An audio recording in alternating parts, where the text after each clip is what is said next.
Good morning students. मैं हूं सर्वेश कुमार और आप सभी का स्वागत है आपका अपना YouTube channel A to Z learning part रजमा में। ये पार्ट 2 है इस सीरीज का। इसमें हम लोग पढ़ने वाले हैं भोजन में क्या क्या है, और इस पार्ट से संबंधित जो भी पॉइंट्स बनते हैं, मुख्य बातें होते हैं, उसका पहले चर्चा करेंगे। उसके बाद इसमें जितना भी क्वेश्चन आया है उसका आंसर भी हम लोग देखने वाले हैं। तो आइए शुरू करते हैं। पाठ की मुख्य बातें कहता है कि यदि हम एक ही खाद्य पदार्थों से पकाए गए भोजन बहुत दिनों तक करते हैं या करते रहें या कम भोजन करें तो हम कुपोषण के शिकार होंगे और हमें कम ताकत तथा कम स्फूर्ति मिलेगी। एक ही राज्य के हर जिलों के लोग एक ही प्रकार के भोजन नहीं करते। उनकी विभिन्नता की तालिका 2.1 में देखें। अब यहाँ तालिका दिया गया है, इसमें विभिन्न क्षेत्रों या जिलों के कुछ सामान्य भोजन और इधर है राज्य के नाम, राज्य या क्षेत्र का नाम, और इधर अन्न या व्यंजन, दालें, सब्जियां और अन्न व्यंजन। जैसे मगध क्षेत्र के जो लोग होते हैं वो अन्न व्यंजन में खाते हैं चावल, गेहूं, दाल में मसूर, चना, सब्जियां में आलू, गोभी, टमाटर, और अन्न व्यंजन में मांस, मछली। भोजपुरी क्षेत्र के लोग होते हैं वो चावल, गेहूं, मकई, मसूर, चना, अरहर, आलू, टमाटर, गोभी, बैगन, और अन्न व्यंजन में मांस, मछली। बज्जिका क्षेत्र के जो लोग हैं वे चावल, गेहूं, मसूर, चना, आलू, प्याज, टमाटर, मांस। मिथिला क्षेत्र के लोग चावल, गेहूं, मसूर, चना, अरहर, आलू, गोभी, बैगन, पालक और मछली।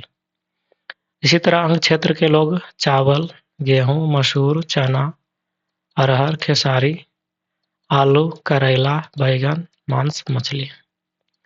तो इस तरह से आप देखते हैं कि विभिन्न क्षेत्रों के लोग अलग अलग तरह के भोजन ग्रहण करते हैं।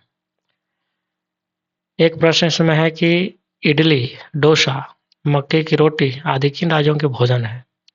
इसका आंसर हो जाएगा इडली डोसा दक्षिण के राज्यों के भोजन है, जबकि मक्के की रोटी पंजाब राज्य का भोजन है। मक्के की रोटी बिहार में भी चाव से खाई जाती है। तालिका 2.2 देखते हैं। इसमें राज्यों के सामान्य भोजन, जैसे बंगाल, तो बंगाल में चावल मछली ज़्यादा फेमस है।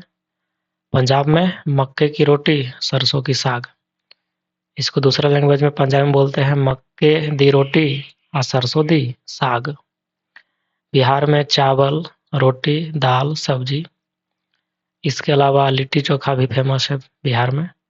तमिलनाडु में इडली, डोसा, सांबर, दक्षिण राज्य इसलिए। नोट में है कि कोई भी जांच विद्यालय के प्रयोगशाला में करना अच्छा होता है, यत्र तत्र या घर पर प्रयोग करना उचित नहीं, हानि की आशंका रहती है। यानी जो भी प्रयोग करना है खाने से संबंधित है तो शिक्षक निर्देशन में ही करना चाहिए। ऐसे ही कुछ भी खा लीजिएंगे, बहुत सारी चीज़ें होता है जो विषैले होते हैं, उससे बीमार आप पड़ सकते हैं। तालिका 2.3 में वर्णित खाद्य पदार्थों में पोषक की जांच करना है। तो खाद्य पदार्थों में उपस्थित पोषक तत्व क्या क्या है। जैसे आलू, आलू में क्या हम लोग को मिलता है आलू खाने से। आलू खाने से मंड की प्राप्ति होती है। दूध से, तो दूध से मिलता है क्या, प्रोटीन। मछली खाने से क्या मिलेगा, मछली खाने से वसा मिलता है और प्रोटीन भी मिलता है। बिना पका हुआ चावल, चावल चूर्ण, तो उससे मिलेगा मंड। पका हुआ चावल से क्या मिलेगा, उसे मिलेगा प्रोटीन। सूखा नारियल से वसा यानी तेल। बिना पका अरहर की दाल खाने से मंड मिलता है। पकी हुई दाल खाने से प्रोटीन। किसी सब्जी का एक टुकड़ा खा लिए तो प्रोटीन मिल गया। किसी फल का एक टुकड़ा खा लिए तो प्रोटीन। उबला अंडा का सफेद भाग, प्रोटीन। हालांकि सब्जी में तो जनरली विटामिन होते हैं, कुछ में प्रोटीन होता होगा। फल वगैरह में भी विटामिन सी पाया जाता है, इसमें विटामिन कहीं दिया ही नहीं है। खैर आगे बढ़ते हैं। हम जो भी भोजन करें उसमें पोषक तत्वों का रहना आवश्यक है। अतः हमें अपना आहार ऐसा रखना चाहिए जिनमें समुचित पोषक तत्व हो। इसी प्रकार के आहार को संतुलित आहार भी कहते हैं। संतुलित आहार में हम लोग का क्या होगा, तो कार्बोहाइड्रेट युक्त भोजन होना चाहिए, प्रोटीन, वसा, रेशेदार आहार अर्थात रुक्षांश, जल, खनिज लवण तथा विभिन्न विटामिन्स का रहना आवश्यक है। अगर एक साथ ही सब लेते हैं तो संतुलित आहार कर रहे हैं, और किसी भी पदार्थ का यदि कमी हो रहा है तो असंतुलित भोजन होगा। इन तत्वों की कमी से विभिन्न प्रकार के रोग होते हैं।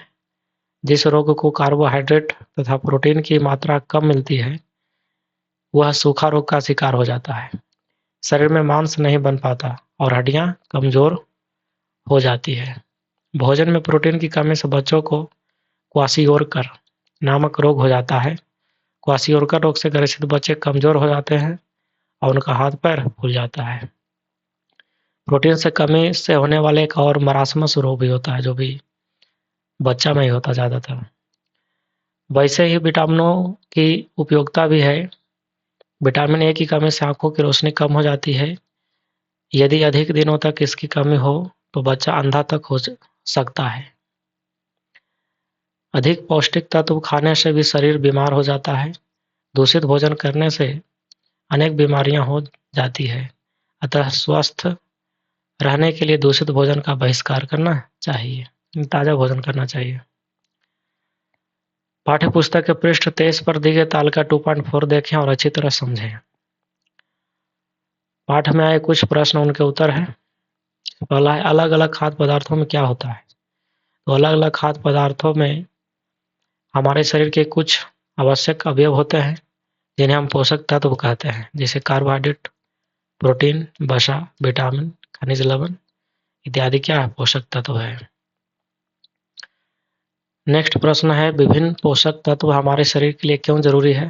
तो लिखेंगे उत्तर में, विभिन्न पोषक तत्व हमारे शरीर की वृद्धि, शक्ति, ऊर्जा, त्वचा, मसूड़े, हड्डियों आदि की मजबूती के लिए जरूरी है।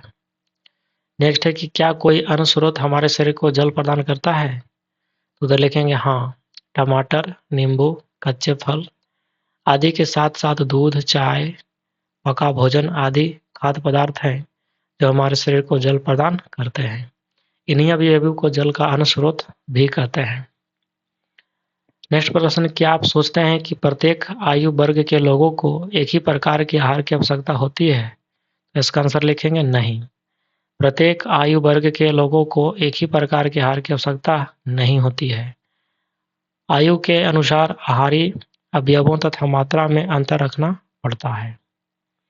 अब जो बच्चा खा सकता है वो बूढ़े लोग नहीं खा सकते, डाइजेस्ट बढ़िया से नहीं होगा। क्या आप यह भी सोचते हैं कि हमारा संतुलित आहार हमारे शरीर पर कार्य पर निर्भर करता है। तो हाँ, हमारा संतुलित आहार हमारे शारीरिक कार्य पर निर्भर करता है। शारीरिक श्रम करने वाले को अधिक ऊर्जा वाला भोजन चाहिए, जबकि मानसिक श्रम करने वाले को कम ऊर्जा से भी काम चल सकता है। प्रश्न संख्या 6 है कि क्या आप जानते हैं कि पकाते समय कुछ पोषक तत्व नष्ट हो जाते हैं। तो इसका उत्तर लिखेंगे कि हाँ, पकाते समय कुछ पोषक तत्व नष्ट हो जाते हैं, जैसे विभिन्न प्रकार के विटामिन्स, मंड तथा अन्य पोषक तत्व इत्यादि। इसलिए पहले के जो लोग होते थे खास करके मिट्टी के बर्तन का इस्तेमाल करते थे, और जो भी लकड़ी और पुआल का जो आग था उस पर पकाया करते थे, जिससे पोषक तत्व का बहुत कम हानि होता था। लेकिन आज के लोग प्रेशर कुकर में पकाते हैं, जिससे अधिक से अधिक विटामिन्स, प्रोटीन्स का लॉस हो रहा है। अगला प्रश्न है कि क्या यह उचित नहीं होगा कि हम अपने आहार में फल और सब्जी, कच्ची सब्जियों को सम्मिलित करें। उत्तर लिखेंगे कि यह पूर्णतः उचित होगा कि हम अपने आहार में फल और सब्जी, कच्ची सब्जियों को सम्मिलित करें। कच्ची सब्जियों में पत्तीदार सब्जी जैसे मूली की पत्ती, बंद गोभी, पालक आदि का उपयोग हमारे लिए बहुत लाभदायक होगा। नेक्स्ट प्रश्न है कि भोजन में वसा, प्रोटीन, मंड, खनिज लवण और विटामिन होते हैं। यदि इनमें से कोई पोषक पदार्थ शरीर को बिल्कुल न मिले या सब पदार्थ कम मात्रा में मिले तो क्या होगा। इसका उत्तर लिखेंगे कि इनमें से कोई पोषक तत्व पदार्थ शरीर को बिल्कुल न मिले या सब पदार्थ कम मात्रा में मिले तो शरीर विभिन्न प्रकार के रोग से ग्रसित हो जाएगा, और जिन बच्चों को संतुलित आहार नहीं मिलता है उन्हें मरासमस नामक रोग हो जाता है। 9th नंबर है, कम भोजन मिलने पर कौन से पोषक पदार्थ ऐसे बच्चों को कम मात्रा में मिलते होंगे? उत्तर लिखेंगे कि कम भोजन मिलने पर प्रोटीन, कार्बोहाइड्रेट की मात्रा कम मिलती है, जिससे बच्चा काफी दुबला और पतला एवं कमजोर हो जाता है। अगला प्रश्न है, क्या आप अपने गांव में आपने कोई ऐसा बच्चा देखा है जो सूखा रोग से या प्रोटीन की कमी से पीड़ित है? यदि देखे हैं तो पता लगाकर लिखें कि ऐसे बच्चे को दिन में क्या-क्या और कितना भोजन मिलता है। हालांकि इस प्रश्न का उत्तर आपको खुद करना चाहिए पता लगा करके, लेकिन फिलहाल में देखते हैं कि हाँ, ऐसा बच्चा देखा है। इस प्रकार के बच्चों को दिन में केवल एक बार चावल, सब्जी या रोटी, प्याज, नमक आदि मिलता है, न कोई हरी सब्जी और न ही कोई फल या दूध, अंडा आदि मिलते हैं। कभी-कभी मांस मिलता है, लेकिन वह भी बहुत कम मात्रा में। संतुलित भोजन के अभाव में ही बच्चा का ऐसा हाल हो गया है। 11वां प्रश्न है, पीने का पानी ढक कर रखा जाता है। क्या आपने विचार किया है कि ऐसा क्यों किया जाता है? उत्तर लिखेंगे कि पानी को खुला छोड़ देने से धूल कण के साथ-साथ सूक्ष्म जीवाणु जल में प्रवेश कर जा सकते हैं, जो हमारे स्वास्थ्य के लिए हानिकारक हो सकते हैं, इसलिए ढक कर रखना होता है। नेक्स्ट है 12 नंबर, यदि भोजन ढककर नहीं रखेंगे तो क्या होगा? तो उत्तर लिखेंगे, यदि भोजन ढककर नहीं रखेंगे तो उस पर धूल कण जम जाएंगे, जिससे मक्खियाँ जो गंदे जगहों पर बैठकर अपने साथ सूक्ष्म जीवों को लाती है, अब भोजन पर बैठेगी और उसे दूषित कर देगी। दूषित भोजन खाने से आदमी बीमार पड़ सकता है। 13वां प्रश्न है कि क्या आप 2 दिन पहले बने भात, दाल, रोटी, सब्जी आदि खाना पसंद करेंगे? यदि नहीं तो क्यों? उत्तर लिखेंगे कि 2 दिन पहले बने ये भोजन दुर्गंध देने लगते हैं, इसमें खटास आ जाती है, जिसे ये खाने योग्य नहीं रह जाते हैं। इन्हें हम नहीं खा सकते, क्योंकि खा लें तो निश्चित है कि बीमार पड़ जाएंगे। अब आपके अभ्यास जो भी प्रश्न बना है अभ्यास पुस्तिका से, उसका देखते हैं। इसमें पहला प्रश्न है कि आलू में उपस्थित क्या होता है? तो आलू में क्या रहेगा? मंड रहेगा। अगला प्रश्न है, घेंघा रोग किसकी कमी से होता है? तो घेंघा एक रोग होता है जिसमें गला फूल जाता है, तो आयोडीन की कमी से होता है रोग। नेक्स्ट प्रश्न है, रुक्षांश के मुख्य स्रोत क्या है? रुक्षांश के मुख्य स्रोत क्या है? तो ताजे फल और सब्जियां हैं रुक्षांश के मुख्य स्रोत। भोजन में मंड परीक्षण के दौरान टिंचर आयोडीन के हल्के घोल की कुछ बूंदे मिलाने पर खाद्य पदार्थ का रंग बदल जाता है। कैसा बदल जाता है खाद्य पदार्थ का रंग? तो नीला या काला? नीला या काला ना बदल जाता है। नेक्स्ट है, ऊर्जा देने वाले पोषक तत्व कहलाते हैं। तो ऊर्जा देने वाला पोषक तत्व की क्या होगा? वसा से भी ऊर्जा मिलता है और कार्बोहाइड्रेट से भी मिलता है। नंबर 3 हो जाएगा इसका। बाकी देखते हैं, मिलान करना है विटामिन ए।